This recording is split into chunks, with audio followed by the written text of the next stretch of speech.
Hello, and welcome back to another chapter of It Hurts the Hope by Inquilatory on AO3. Chapter 29, And We Fall Again.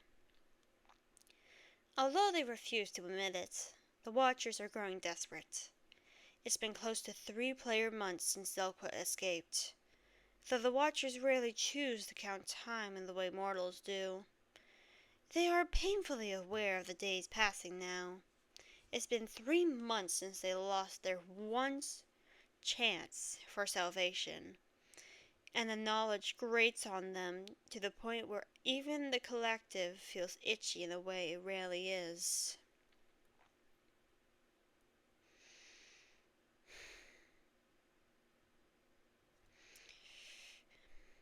Janai hisses, and a chorus of agreement rises from the others. We are running out of time. Some of them draw closer, wings fluttering and eyes squinting as to protect them from the harshness of the void. They are so much weaker, so much more fragile now. If only they had been smarter all those centuries ago, they would have changed so much. They could have stopped it all. But there's nothing to be done now. The Watchers are dying, and they are all out of options. There's nothing left but this. We know what we must do.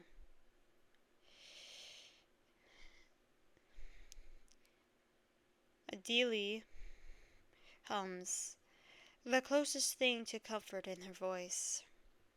It could kill him. Adio and Arevia chorus. But they sound resigned, and although they have no true leader, they all turn to him anyways, because he was the one who led them through the beginnings of what was supposed to be a new era, a new generation of Watchers. Turkson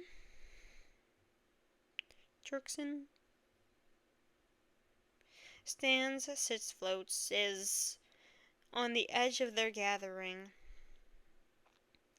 eyes closed as he slumbers deep in thought. Adlili prods gently at his walls, the merest hint of a knock. He opens his eyes. We don't have a choice, he hums, and it reverberates through them all. No choice. A long time ago, they thought they had many choices, all the choices, in fact. The world was at their fingertips, the players in it nothing more than pawns for them to move around. Once, the Watchers had all the choices. Now, there were none. We have decided, then? Adili inquires. And they all rise up in a symphony, the collective becoming one once again as they chime their supports. Turkson lets out a sound that could be likened to a sigh and spreads his wings, eyes flickering open all around as he summons his power.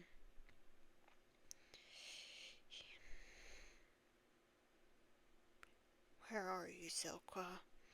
He sings, and the Watcher's chorus sounds around him, chiming bells that echo deep into the void, like calls to like, and this time there is no option to refuse the call. Where are you, Zelqua? And then they were so rude to me, Green. You don't understand. A man can only take so many jokes about his death count before something breaks. And I had my fill, I'll tell you. I don't put up with it any longer. Green laughs, but it's somewhat hollow. Scar, in the middle of describing his great escapades from that morning, immediately cuts off and comes to sit down next to Green on the porch. It's a beautiful sunny day outside, but Green is shivering, and that's what snags his attention. Everything A-okay, G? You can just tell me if I'm talking too much, you know that. No, it's not that. Green interrupts, holding up his hands. I love your stories. Of course you're not talking too much. I just feel a little funny is all. Scar looks over him with a frown. He does look a little more pale than usual. Perhaps he caught that nasty cold from Zed. Or maybe all the excitement and nervousness is finally catching up. How long have you been feeling like this? Scar asks, trying for a stern voice as he fumbles for his calm. Best to get someone over here so they can check on Grian, because Void knows Scar has no clue what to do in this situation. It's weird, honestly. It just hit me around 5 minutes ago. I'm not sick, Scar. You don't need to call for backup.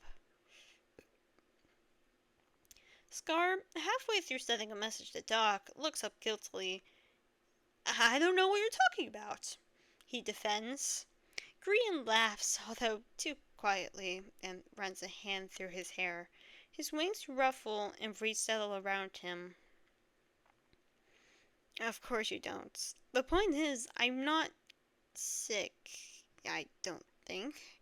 It might be something with my coat. I don't know. I just feel off. He cuts off so suddenly, it's like a player's scream before respawn. Scar glances up from his comm again, giving up on typing out assistance. All of the blood has drained from Grian's face.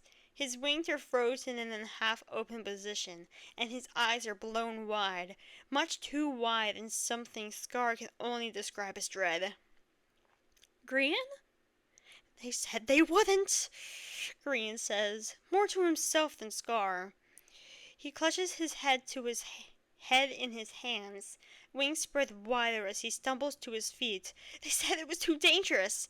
Even back home, even with eye contact, they said I'll die. He swings around and clutches Scar's shoulders, pinning him with those void-black eyes. Get Exuma, he commands, and there is no room for argument in his voice. Get X, please, tell him! Pain flashes across his face, and his hands spasm, tightening on Scar's shoulders before letting go entirely. He stumbles back, a jittery aura of purple shimmering around him like air around lightning. His eyes flash, and the faint outline of eyes struggle to open around him. Grian screams, and the magic explodes.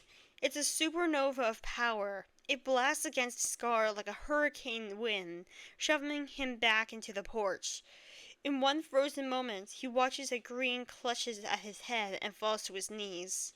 Wings snapping open and closed, eyes blinking wide open, then squeezing shut as if unsure whether they want to see or not. Scar watches in terror as Grian screams, and then it stops. It stops, and Grian stops, and the world stops.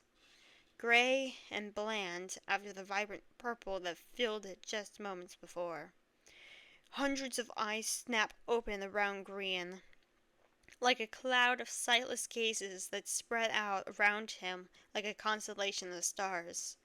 They blink and glare at the watcher, peering out at the world around them. Grian opens his eyes, their solid purple, glowing and vibrant and wrong. He says, but it's not his voice. Scar knows in some instinctive way that the man in front of him is no longer Grian.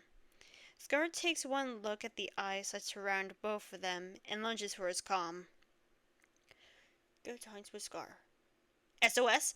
X, please, help please, X. Exuma Void. Where are you? Is anyone hurt? Go times with Scar. It's Grian! Admin command /TP Exuma Void to Go times with Scar. Exuma appears next to Scar in a flash, straight from nowhere as the teleport command reforms him in literal moments. Scar's comm clatters from his hands, but Exuma ignores him. He takes one look at Grian and pulls his helmet from his head, letting it fall aside without even looking at it. He could care less about it right now.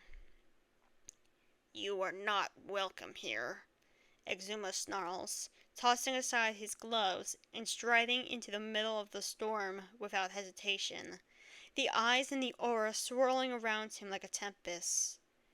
Grian's lips curve into a smile, but Exuma knows it's not him, not the hermit he's watched grow and learn and live. This is someone else, something else, using Grian's body as a vessel. There you are, runaway, the Watchers muse, and Exuma flinches but keeps going. He kneels in front of Grian and tries to take his hands in his own. Grian moves with almost inhuman speed, snatching his hands away from Exuma's grasp. His head tilts ever so slightly, cold purple eyes boring into the admin's. Did you really think it was that easy? That we would just give up? This is our one chance for salvation, Boyd Walker. We will not let him go.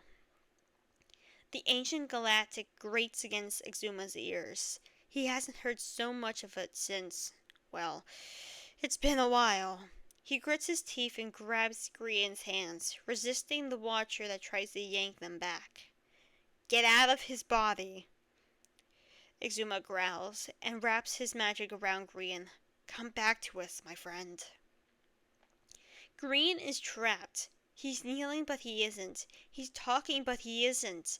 He's watching and seeing and glaring, but he isn't. It's not him. It's not him. He's no longer in control of himself.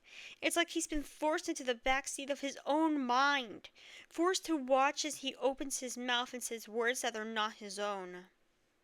Hello, Zelqua, they say to him, and Grian wants to vomit, because of course he can't, because he's no longer in control. Scar is typing something frantically into his comm. Grian feels his magic start to rise against his will, preparing to strike and stop the hermit from calling for help. Grian screams somewhere in the depths of his consciousness and hits him. He knows who it is. He can recognize the aura and the voice, separate from the collective and yet still joined together. Don't you dare hurt him, he roars, and he feels Turkson's surprise, can feel him jerk back like he's been burned. Good, he wants them to burn. He wants them all to leave and get far away from his hermits. The air ripples, and a hole in the universe is torn open right next to Scar. A familiar armor-clad figure practically vaults through, and Grian cries out in his mind, relieved and terrified at the same time. Exuma, help, run, no, can't, be here, help, save me, run! You are not welcome here, Exuma says, and Grian has never heard such hostility in his voice. It's poison and it's acid, directed towards the beings that now control Grian's body. Exuma strides into the storm without wavering. Grian wants to reach for him, wants to cry out a warning, but the Watchers hold on tightly. They talk, using Grian's voice and Grian's mouth. And then Exuma's replying and suddenly grabs Grian's hands so fast there's nothing they can do about it. Come back to us, my friend. Exuma! Exuma's hands tighten around Grian's. The Watcher's hold slips for a moment, then returns twice as strong. Grian lets out a sob that never reaches his mouth. X, help! They're in my head! I can't get out! Yes, you can. And then suddenly there's light and power and energy. There's a doorway, and Grian practically lunges for it. Exuma guides him through it, and the Watchers are trying to drag him back. But they're too late, and Grian is furious. He screams and screams and screams, and he fights. He claws at the presence in his body, scratches at the eyes that aren't his own. He grabs at Exuma's strength, feels his presence and his support, and he pulls. The Watchers disappear in the blink of an eye. Grian gasps and pulls in a breath that is his own, resurfacing with a cry and clutching a pair of hands with a vice grip that won't let go. Breathe, Grian. Breathe. Just breathe. He collapses into someone's arms, an immediate embrace that is uncontrollable, unconditional, and unwavering. His wings collapse behind him, and there is no more eyes, so he sinks into the darkness. Revels in it because now he can't see, and it's a relief. His eyes snap open, and he sits up so abruptly he almost collides against Exuma's head. They know where we are, he says, and it's the worst thing to say out loud, but it has to be said. It's forced to seeing. They used my eyes instead of their own, and now they know exactly where to find us. The surfer defenses aren't enough. Green clutches at Exuma's hands and forces him to meet his gaze. X, they've seen the server from the inside now. There's nothing we can do. Exuma swallows hard, and Green can see it in his eyes. He wants to argue, wants to come up with a solution that will protect them. But there's nothing. What does that mean then? Scar asks hesitantly, sitting behind them and wringing his hands together. Green hopes that he'll be okay. Seeing a friend get their mind hijacked isn't a pleasant experience for anyone. Green laughs softly in response to the question, and tips his head back, feeling tears run down his face as he lets his wings fall behind him. We're fucked, he says, and it's truly a testament to the situation that Exuma doesn't reprimand him for the swear. If they hadn't known where to look, they would have seen it. It's only because of the forced seeing that they're led right up to what looks like a blank spot in the between void. If it wasn't for the fact that they'd seen through Zelqua's eyes, they would have believed it to be nothing but empty space. Reveal. Turkson hums, and the void pulses with his magic. Wings spread wide as he shoves the code spell at the blank pocket of void. The magic ripples across the void, and almost passes right through, but something snags. Something resists. And for a single moment, the Watchers can see the world that has been so masterfully hidden from them. Voidwalker. Adieu and Xenu chorus with distaste.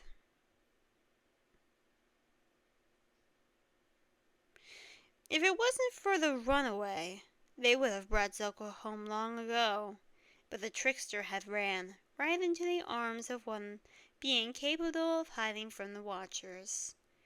They draw together in the void, melding into one, as eyes flicker open and wings spread wide.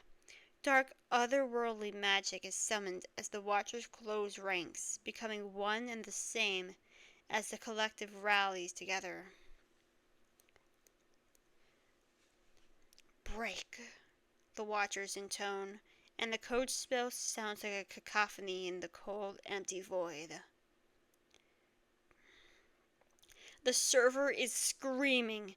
Exuma doesn't know what to do. He's back at his base, Green hovering behind him as he races from screen to screen, unable to stop the nightmare that's unspooling in front of him. His console is lit up like a galaxy of flashing stars. Hundreds of lights whirling and glaring in his eyes. Alarms and warnings shrilly informing him of what he already knows. It's been years. He's been so careful. And they finally found him. Found them. Found his hermits after so many years. He slipped up and doomed them all. The bug in the system, the flaw he didn't detect, the scenario he had no way to predict. You failed them. They're going to die and it's your fault again. They're coming, Green says faintly, and Exuma glances over for a single moment to see a dozen eyes flickering around the hermit, blinking and screwing shut every few seconds as if they'd rather disappear. Green, The alarm screeched so loud his next words are completely drowned out, and Exuma turns back to the screen with a frantic heart and spinning mind, already knowing what he'll see. The server defenses buckle once, twice, 3 times, and then they cave in completely, collapsing under the onslaught of something much more powerful than Exuma could ever dream to be. He could hide Hermitcraft from the Watchers, sure, but he could never do anything against a direct attack from the collective joined together. We need to go to spawn, Grian says. We need to get to spawn. There are so many things to be said. Reassurances that Exuma can't give, and strength he can barely muster for himself. He's scared. Grian is scared, and the server defenses lie shattered at his feet. I can get you out, Exuma says, barely even thinking through the words. Will distract them, somehow, and you can run. Keep running. The words sound hollow, even to himself. Grian is already shaking his head before he's finished, face pale and hands tightening into trembling fists. That won't help, he whispers, swallowing hard and obviously speaking with difficulty. They'll just kill you, or take you instead. Take the hermits. And it's not like I got very far, X. Please, we need to get to spawn before they do. Exuma hovers at the center of the room, lost and uncertain and scared. He's not wearing his helmet or his gloves, and he feels exposed and vulnerable without them. The scars on his arms are itching again. We will always be able to see you, Voidwalker. No matter how far you run, you cannot escape our eyes. How ironic that it's all come full circle, that Exuma has spent so long running, and they finally caught up. That, in the end, there was nothing he could do, and control of the situation slipped from his grasp once more. Fine, he says, voice breaking. Okay. He teleports them to spawn and can't help but feel like he's escorting them to their deaths. Grian materializes at spawn and sucks in an involuntary breath. Teleportation isn't a cheat that many escape to, and it feels strange and unwelcome to be pulled through the code like that. There's very few hermits already at spawn, though Grian can only begin to guess how they knew to come. He spots Tango, Etho, and Cleo, Doc, a few others. It's obvious they don't quite know what to expect, but Grian relaxes just a little with them there. For a moment, it's only the small group of hermits that spawn, and Grian breathes easy, because maybe, just maybe, there's a chance. The air shimmers and warps, bending to accommodate for something that has no right to be there. The server code buckles and bends. Grian opens an eye to stare in horror. They're there, here. In a flash, in a blink, the collective stands before them, wings and eyes and too much magic.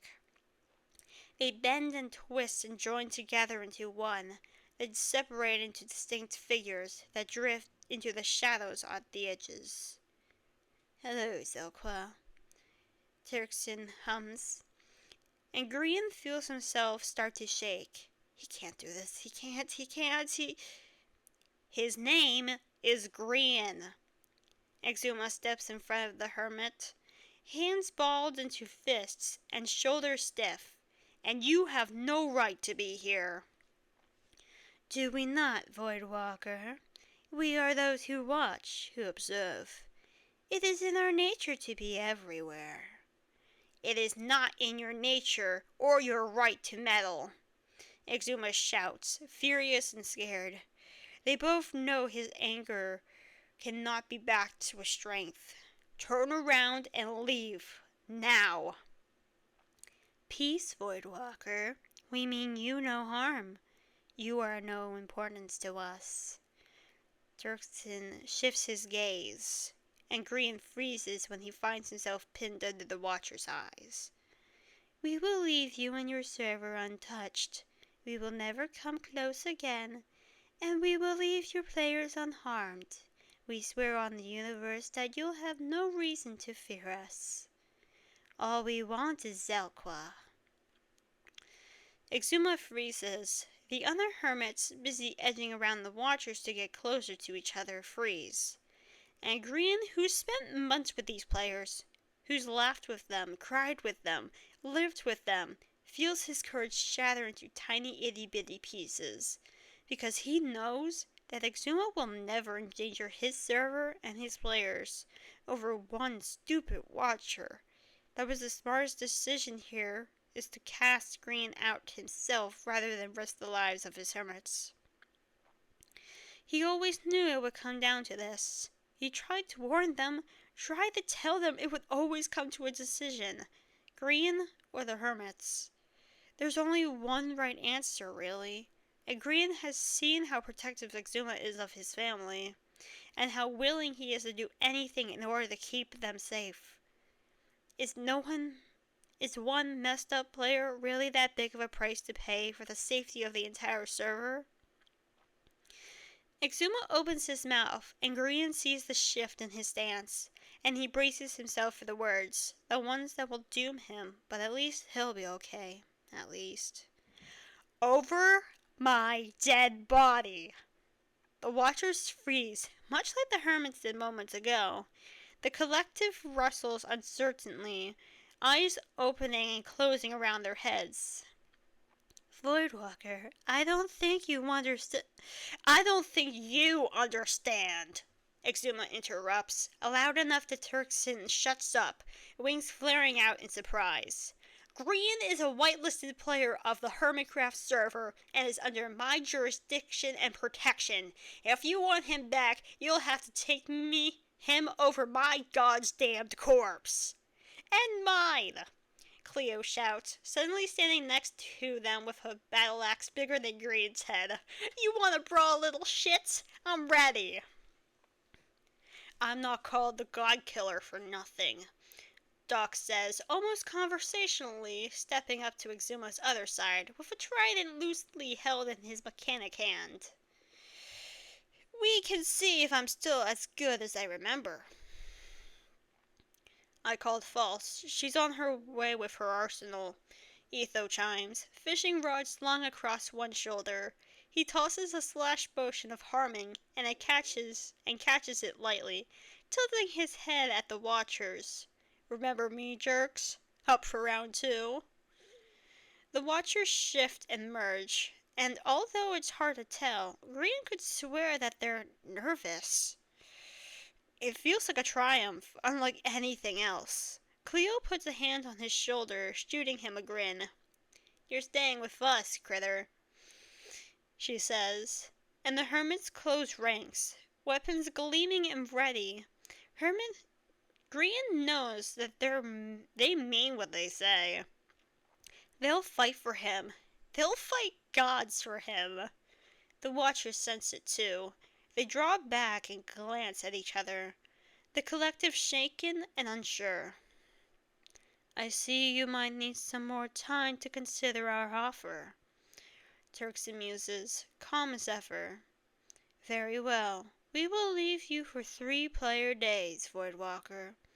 When we return, I trust you'll make the right choice."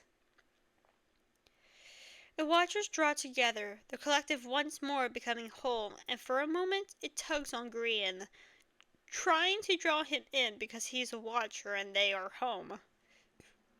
Green shoves the collective from his mind, and the Watchers disappear from the server, leaving just as suddenly as they came. Spawn rings with silence, hermits shifting and hovering, uncertain of what happens next. "Oh my God," Green says, and collapses to the ground in a heap of jittery limbs and trembling feathers. Cries of concern and surprise ring out, but Green doesn't hear them as he curls into the smallest ball he can and shakes. That's it, isn't it? An ultimatum. A deal with only one outcome. Hand Green over, or the hermits will forever be subjected to the torment of gods. There's nothing they can do. Not even Exuma could hold them back. The only reason they left was so the hermits would have more time to stew in their uncertainty, to give them time to doubt their answer and realize that handing Green over is the best thing to do. Green doesn't think it's the best thing to do. He died without his family, without hesitation. He died for his family without hesitation, of course. But oh gods, he doesn't want to go back. Everything he's done was so he wouldn't have to go back. Everything he's worked for is because of it. Once, a long, long time ago, when he still used the name they gave him, he didn't know that players could be merciful. He wondered if death would be more forgiving. He wondered if it was worth living for something he couldn't remember. Now he knows it. He still can't remember, but he knows, and that is enough. He knows that there are things worth fighting for. He doesn't want to lose them again. Green won't go back.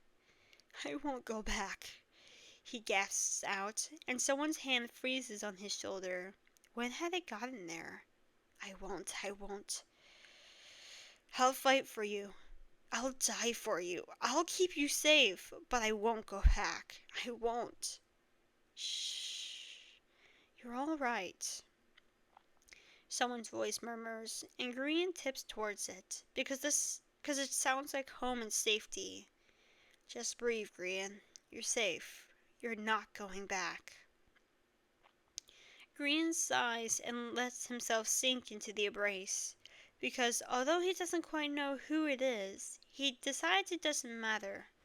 They're flock and home and family, and in the end, that's what counts. They're his hermits, and the Watchers will have to get through him to hurt them. It soothes him to know that the hermits feel the same way about him. Several hours later, they've somehow found their way back to Mumbo's base. Green's not sure when half the server heard what happened and dropped everything to come over, but he's glad for the smiles and supports, and the base has never felt this lively. Mumbo whips up an entire table of food with B-Dub's assistance, and Green suspects it's more stress cooking than anything else. He wasn't there to confront the Watchers, but immediately turned into a concerned mother hen when the hermits made it back home, with Green tucked in the middle of the group. Team Zit sets up a board game competition in the living room, and some of the more antisocial Redstoners disappeared to Mumbo's workshop to check out the contraptions. Exuma spends most of his time sitting in the corner with his admin panels pulled up, but Doc convinces him to come over and eat something for a while. It's somewhat muted in terms of energy, what with the events that occurred earlier, but Green appreciates the attempt at normalcy. They're obviously going to have to talk about what happened, put it to a vote, decide on what they want to do, but for now, the hermits try to simply relax and not pay attention. It feels a little like deflecting, but Green thinks they're perfectly entitled to it. Their server just got hacked by the very same malicious gods they've been fearing, after all.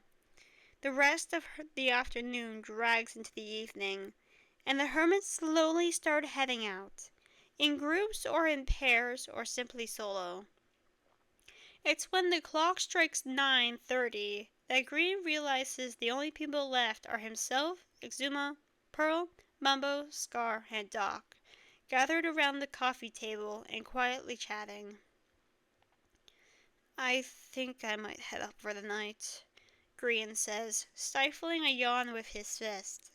The hermits immediately voice their assent, wishing him a good night and sending him warm smiles.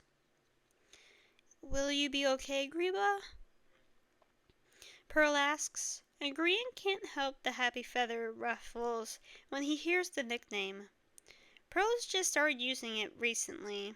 admitting she was too scared to use it earlier because he wouldn't remember it, and it would be weird.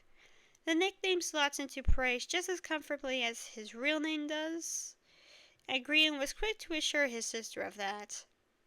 Now he ruffles his wings and trills at her with a laugh. I'll be okay. Thanks, Pearl. He's somewhat surprised to realize he's telling the truth. He was certainly a mess earlier, but the hermits helped him calm down. And he's not at peace exactly, but calm. He's calm. After saying goodnight, he heads up to his room, trailing down the quiet rooms of the house. Muffled conversation and the occasional pitch of laughter drift through the hall. He smiles to himself. They really are a bunch of idiots, but he loves them the same. He reaches his room and pushes open the door, slipping inside with a sigh. The minute the door is closed, the eyes open and the shadows come alive. Green presses up against the door and tries to scream, but the watchers wrap him in their wings and yank him forward into the void, their voices overpowering his own until he's not even sure if the sound made it out. Stop resisting, Zelqua. And Zelqua falls. And that is the end of chapter 29.